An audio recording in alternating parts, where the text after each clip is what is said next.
உத்தரப்பிரதேச தலைநகர் லக்னோவில் உள்ள சட்டப்பேரவை வளாகத்தில் சமாஜ்வாதி கட்சி எம்எல்ஏக்கள் போராட்டத்தில் ஈடுபட்டனர். மாநில பட்ஜெட் கூட்டம் தொடங்குவதற்கு முன்னதாக சட்டப்பேரவை வளாகத்தில் திரண்ட அவர்கள் முதல்வர் யோகி ஆதித்யநாத்தை கண்டித்து முழக்கம் எழுப்பினர். மகா கும்பமேளா கூட்ட நெரிசலில் சிக்கி இறந்தவர்கள் மரணத்திற்கு நீதி வேண்டும், உத்தரப்பிரதேச மாநிலத்தில் அதிகரித்துள்ள வேலைவாய்ப்பின்மை உள்ளிட்ட பல்வேறு பிரச்சனைகள் குறித்து அரசு விளக்கமளிக்க வேண்டும் என அவர்கள் வலியுறுத்தினர். சென்னை பழவந்தாங்கல் ரயில் நிலையத்தில் பெண் காவலரிடம் செயின் பறிக்கப்பட்டதை தொடர்ந்து அங்கு அனைத்து நடைமேடைகளிலும் கூடுதல் போலீஸ் பாதுகாப்பு போடப்பட்டுள்ளது.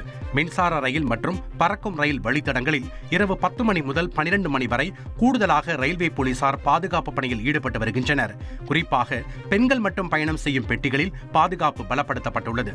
ரயில் நிலையத்தில் தனியாக செல்பவர்கள் பாதுகாப்பு பணியில் உள்ள போலீசாரிடம் தெரிவித்துவிட்டு செல்ல வேண்டும் என்று அறிவுறுத்தப்பட்டுள்ளது. தமிழகத்தில் மாநகராட்சி, நகராட்சி, பேரூராட்சிகள் ஆகியவற்றிற்கு சொந்தமான கடைகளுக்கு கொரோனா ஊரடங்கு காலத்தில் செலுத்தப்பட்ட வாடகையை திரும்ப பெற்றுக்கொள்ள வியாபாரிகளுக்கு உச்சநீதிமன்றம் அனுமதி அளித்துள்ளது.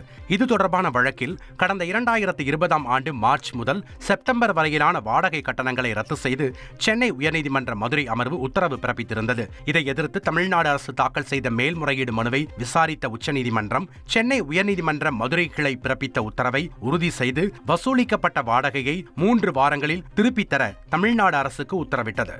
சென்னையில் ஆபரண தங்கத்தின் விலை சவரனுக்கு 240 ரூபாய் உயர்ந்துள்ளது.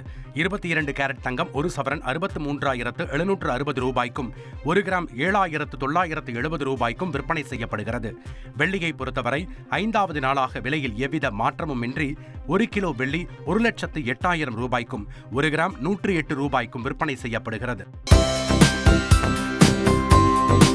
தந்தி டிவியை உங்கள் கேபிள் டிவி ஆபரேட்டரிடம் இலவசமாக கேட்டு பெறுங்கள். செய்திகளை உடனுக்குடன் தெரிந்து கொள்ள உடனே சப்ஸ்கிரைப் பண்ணுங்க.